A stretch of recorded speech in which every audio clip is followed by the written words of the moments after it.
Island, New Guinea.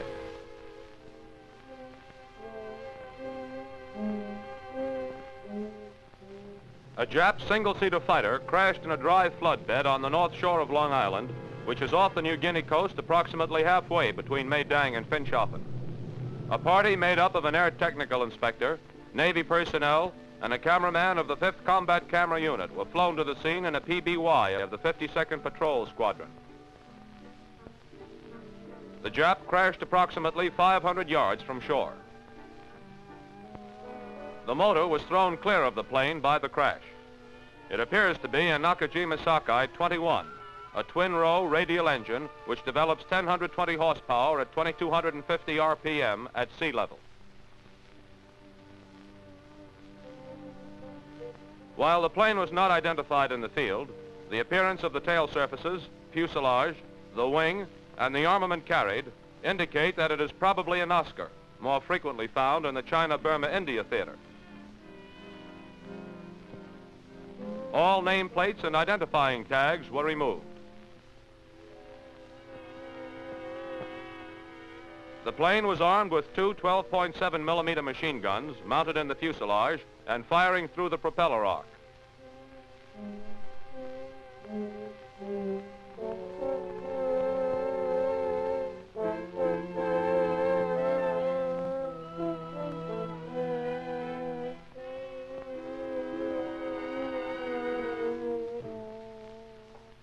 After the inspection had been completed, the men returned to the Catalina, loaded their equipment, and started on the return trip to Port Moresby.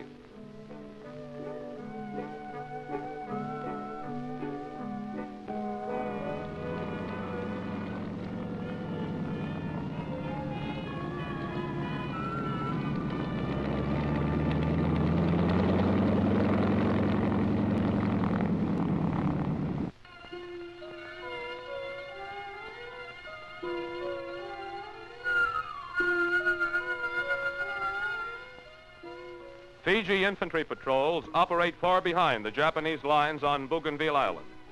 Their mission is to obtain information and to harass the enemy whenever possible. Their jungle experience is invaluable, for they live off the land and are able to penetrate the thickest brush and forest with apparent ease. The jungle supplies their food: taro root, papaya, wild pumpkin, breadfruit, which is cooked in a hole scooped out of the earth and lined with wet clay. Here, stones are heated to incandescence and then covered with wet leaves. The food is cooked in this steaming oven. These people have been doing an outstanding job of scouting and reconnaissance, supplying the Allies with information of great value. Large units operate together and then separate into patrols of 4 or 5 men each. One such large group was trapped in enemy territory by a superior force of Japanese. The unit made its way to the beach and notified the Allied base of its position. A small rescue convoy consisting of 2 LCIs and 1 LCT was dispatched to pick up the scouts. Smoke signals on the shore guide the boats to the exact spot where the scouts are assembled waiting to be picked up. Speed is essential here, for the Fijis are being embarked at a point 8 miles outside the perimeter of the American beachhead.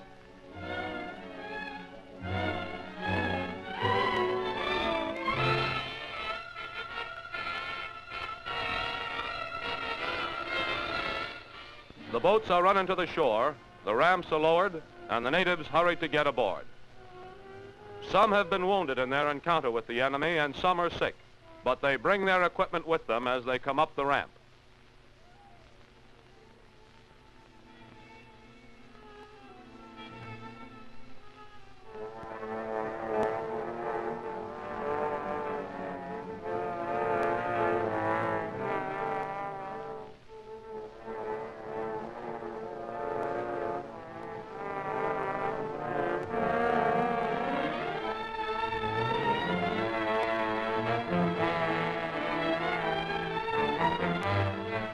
When all the scouts have been picked up, the boats head for the American base at Torquay. Rations are distributed and quickly consumed, for it's days since they have eaten. The Fijis take their women and children with them on these scouting expeditions.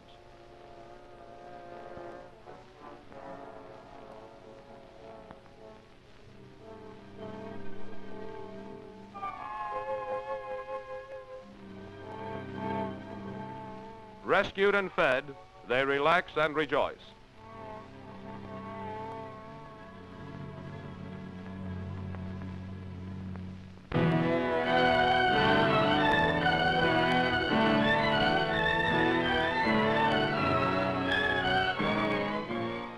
At Corsica on Bougainville Island, this prison camp has been constructed for the confinement of Japanese captives. Contrary to their expectations, the prisoners are treated with consideration. They are well fed, provided with soap and laundry facilities, and are allowed considerable latitude in their choice of entertainment.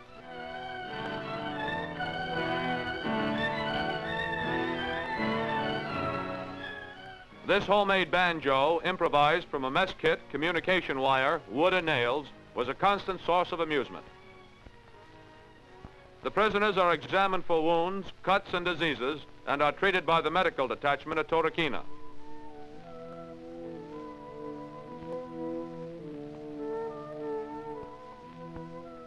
The prisoners are flattered and amazed at the excellent treatment that the MPs and the medical staff give them. Each day, certain of the prisoners are questioned by men well trained in this work. These particular men had been in China for some years prior to being shipped to the South Pacific.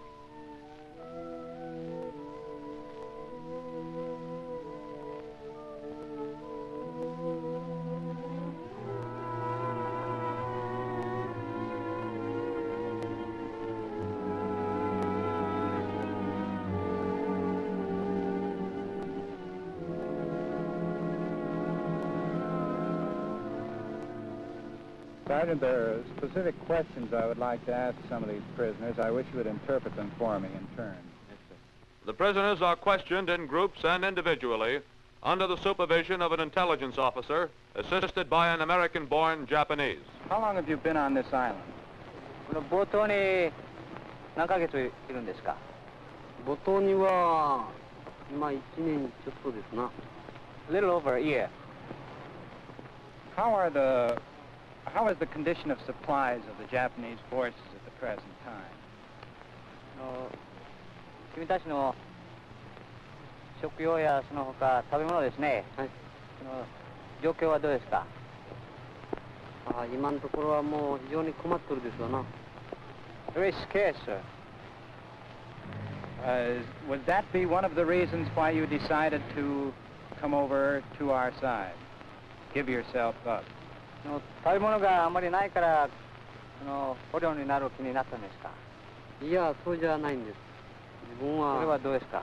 実際はもう軍隊が空いたんですな。そうですか。あんま長を使うたあげくにもうそういうダマじゃからですな。もう軍隊が空いて、つまりもう日本のためにすることなかったですな。で、もうこのようにした方がいいっていう腹が出たわけですな。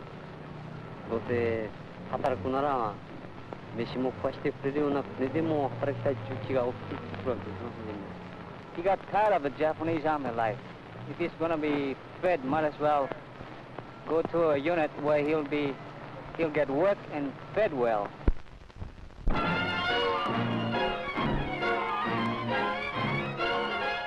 Target, Rabaul.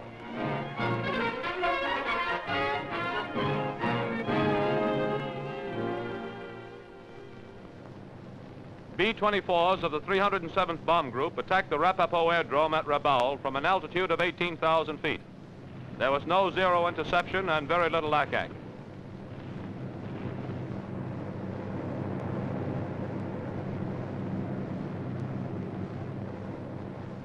Four days later, 1,000-pound bombs were dropped on the Vunakanau airfield from an altitude of 19,000 feet. Vunakanau airfield is about 10 miles southwest of Rabaul.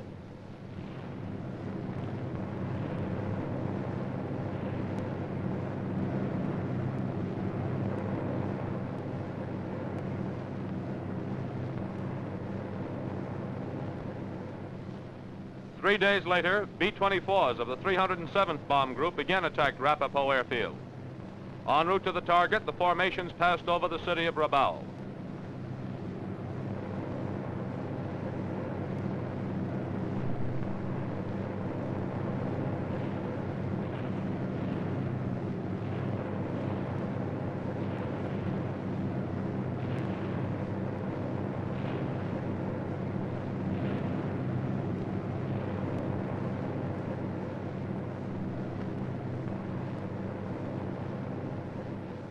The attacks against Rabaul continued. Rabaul airfield was attacked again.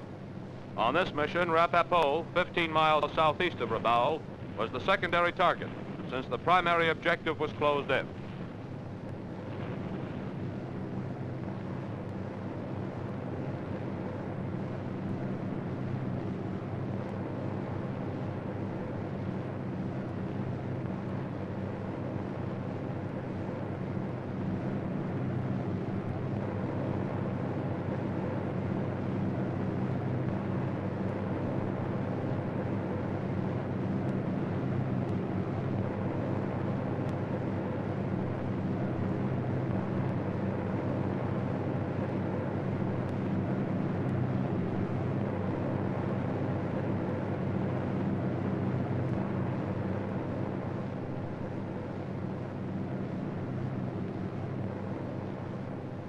The Vunapope power plant and supply dump was attacked by B-24s of the 307th Bomb Group from an altitude of 16,000 feet. Flak was inaccurate and no enemy planes attempted interception. The power plant, which supplies most of the electricity for Rabaul, was destroyed, as were a repair shop and warehouses. Ammunition and fuel dumps were blown up, and more than 100 buildings were severely damaged.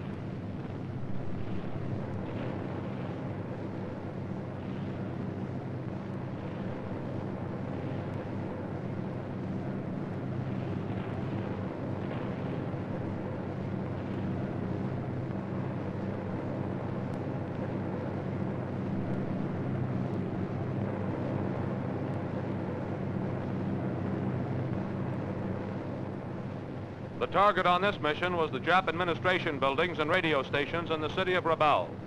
Weather was good and the bomb run was made at an altitude of 19,700 feet. Again, there was no enemy interception. Ack was heavy but low.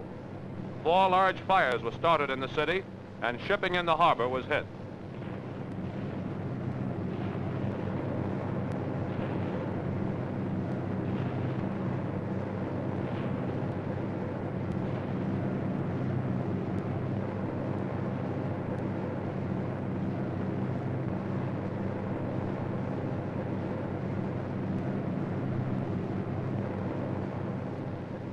Planes of the 5th Bomb Group attacked Rabaul from an altitude of 13,000 feet. Below is Rabaul and Simpson Harbor. Weather conditions over the target were hazy. Flak was heavy, but there was no enemy fighter interception.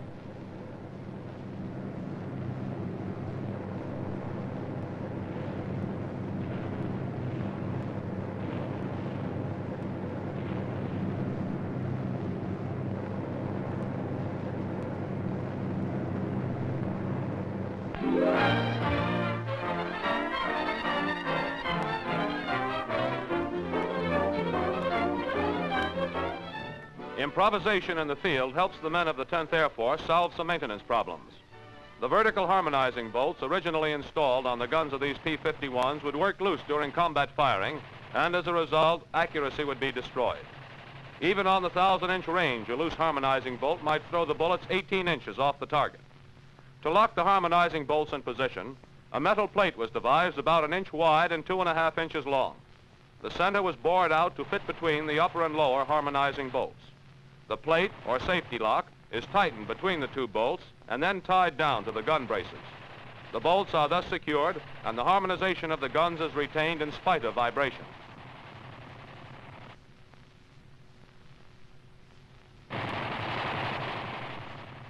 Another problem that demanded immediate attention was the link ejection chute. The chute originally supplied with the aircraft was so small that the links would jam. Sometimes, during test firing, as few as 25 rounds would jam the guns.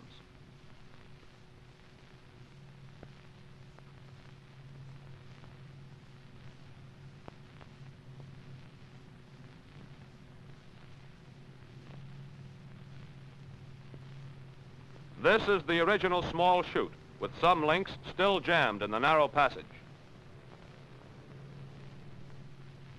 This is the new chute, larger and more sturdily built.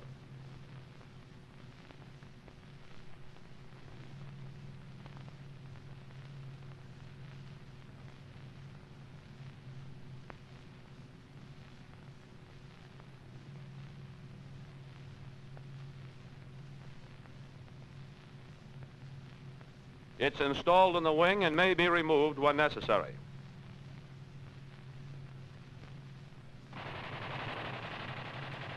With the new chute installed, the links are ejected easily and there's no tendency to jam.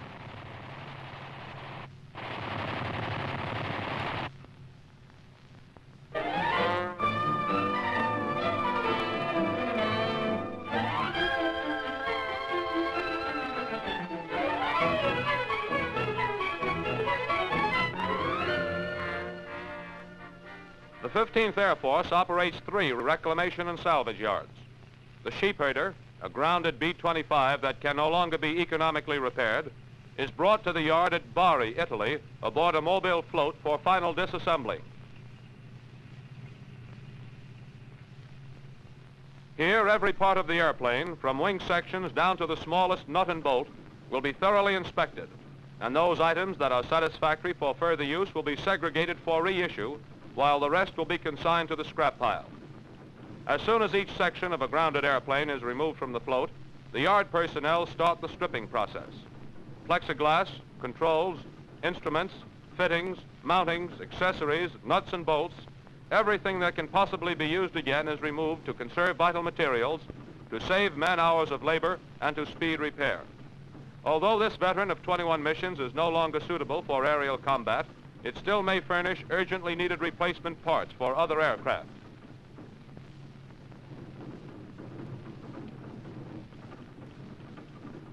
The inner and outer sections of the wing are disassembled and carefully placed on sandbags. If a rigid examination shows the sections to be undamaged, they're stored away until such time as another B-25 will need that part.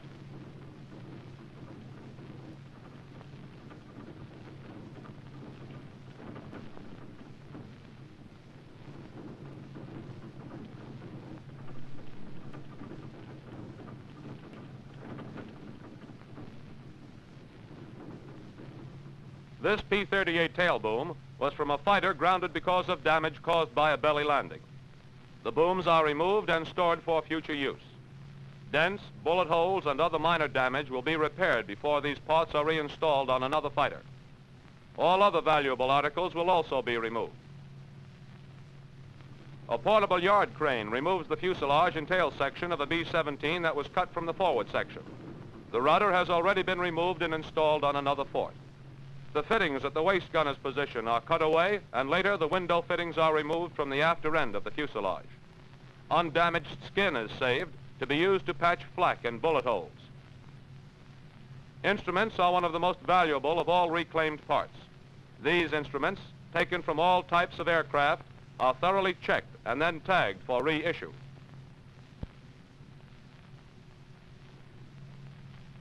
Even this stripped C-47 fuselage now has the function of a storeroom for spare parts. Reclaimed oxygen tanks are thoroughly gone over before being shipped to airfields. Undamaged bulletproof armor glass covers are especially valuable. From its storage bins, the yard is able to make prompt replacements of vitally needed spare parts to operational units in this area.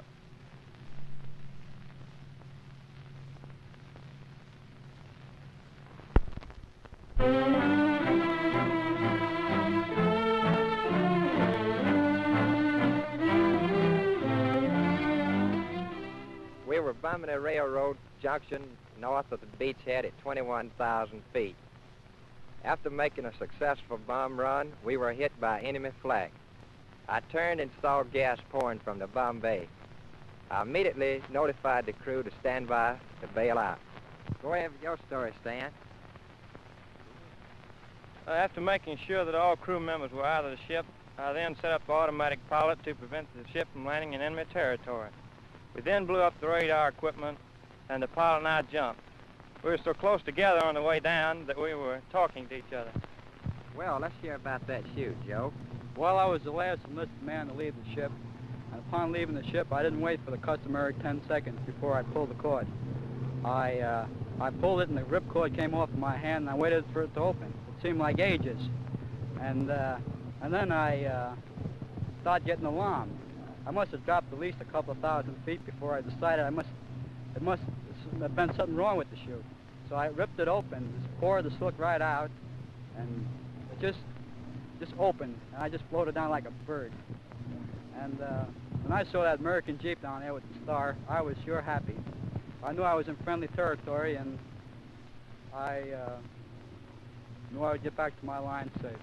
I was the first man out, and I hung there watching the other boys bail out. And after I counted 10 of them bail out, well, I felt better because I knew they were all safe.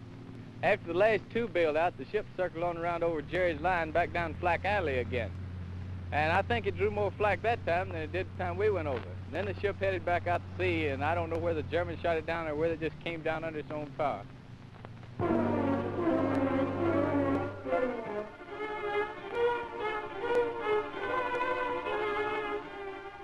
B-26 bombers of the 9th Air Force stationed in England are prepared for an early morning takeoff on a mission against enemy-held territory in Europe. This is the beginning of a typical double-header day for the men of the 9th. An early start is essential, for on these days 2 missions are completed, one in the morning and another in the afternoon. Their targets usually are enemy airstrips, supply dumps, and rocket installations.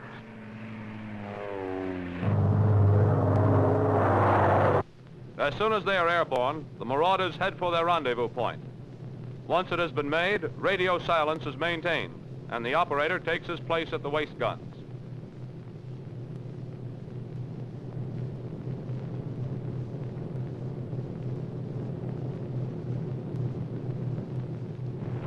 En route to the target, enemy anti-aircraft batteries go into action.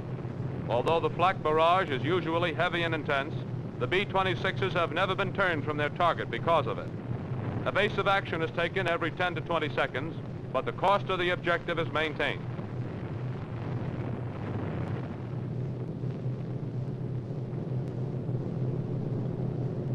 Over the target, a German twin-engine fighter field, it's bombs away.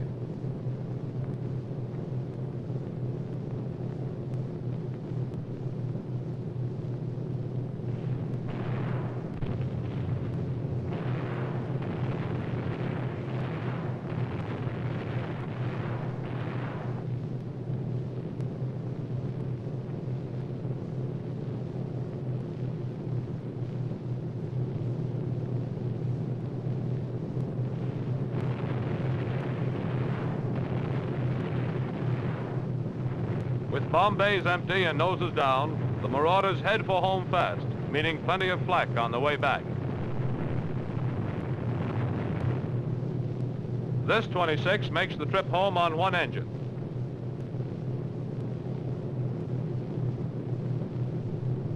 Over the base, they peel off and come in for their landings.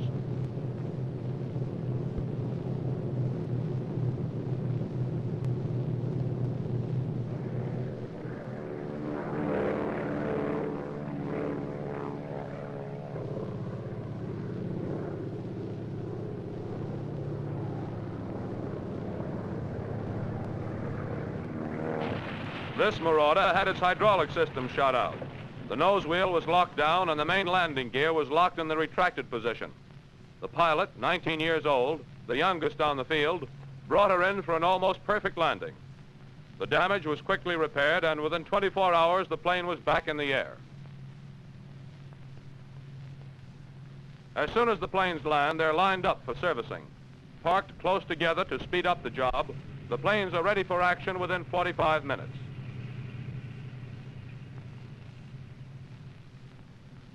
While the bomb bays are being loaded with 500-pounders, the plane's crew is fed.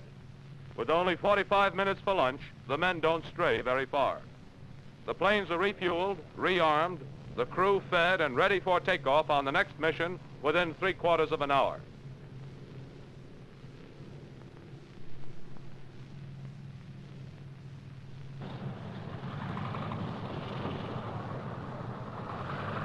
Once the planes are ready to leave for the afternoon attack, the takeoff runs smoothly and quickly.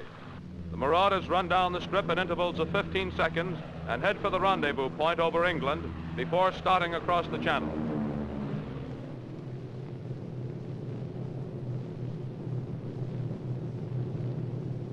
At the rendezvous point, other flights join to form a complete box of 18 aircraft, and the trip to the target is begun.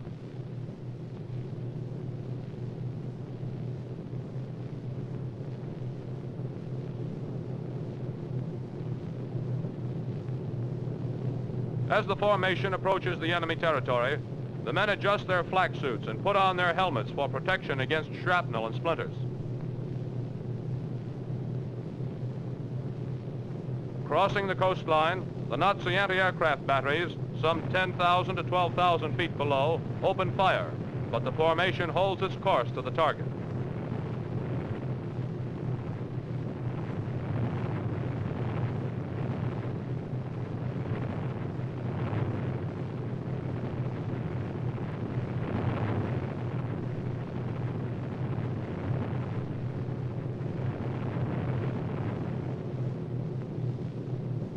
The bombardier, who is also the navigator on the B-26, snaps his switches, and once more it's bombs away.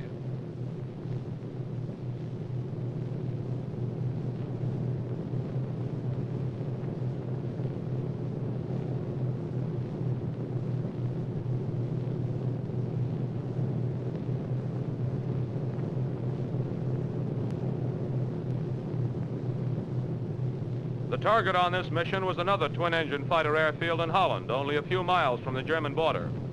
This field was one of several bases from which Nazi planes have been raiding London. Runways, dispersal areas, hangars, bomb dumps, and barracks were hit.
During the trip back, the planes are again subjected to heavy flak.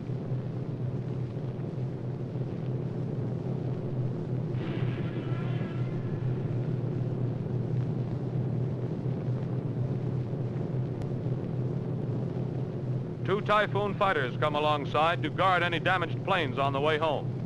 This B-26 was hit, and with one engine gone, begins to fall out of formation.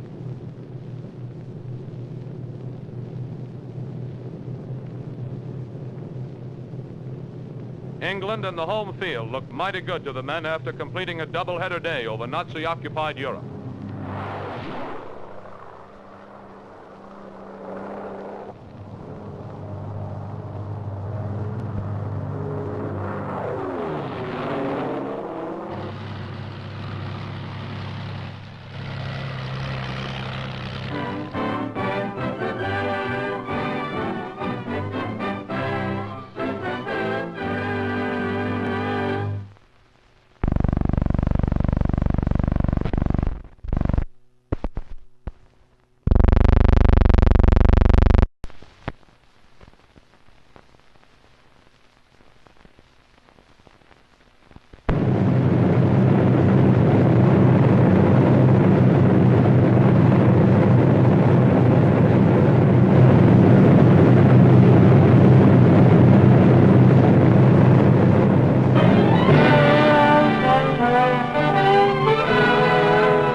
Long Island, New Guinea.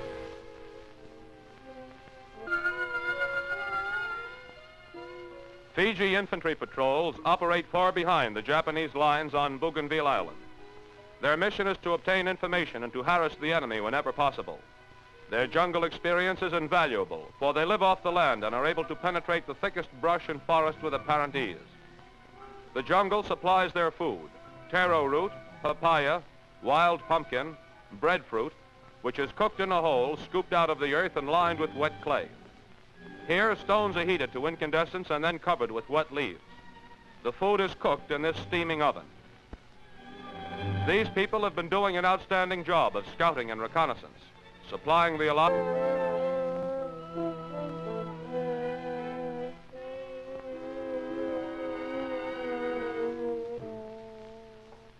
After the inspection had been completed, the men returned to the Catalina, loaded their equipment, and started on the return trip to Port Moresby.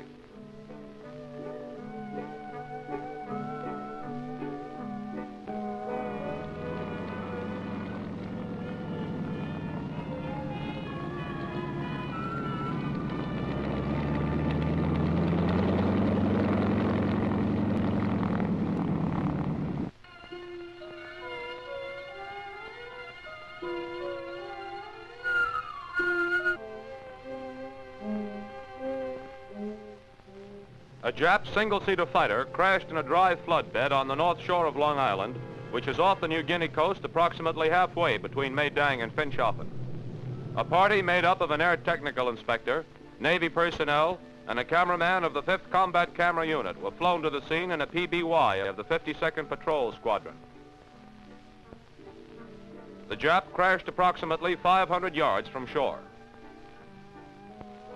The motor was thrown clear of the plane by the crash. It appears to be a Nakajima Sakai 21, a twin-row radial engine which develops 1,020 horsepower at 2,250 RPM at sea level. While the plane was not identified in the field, the appearance of the tail surfaces, fuselage, the wing, and the armament carried indicate that it is probably an Oscar, more frequently found in the China-Burma-India theater. All nameplates and identifying tags were removed. The plane was armed with two 12.7 millimeter machine guns mounted in the fuselage and firing through the propeller arc.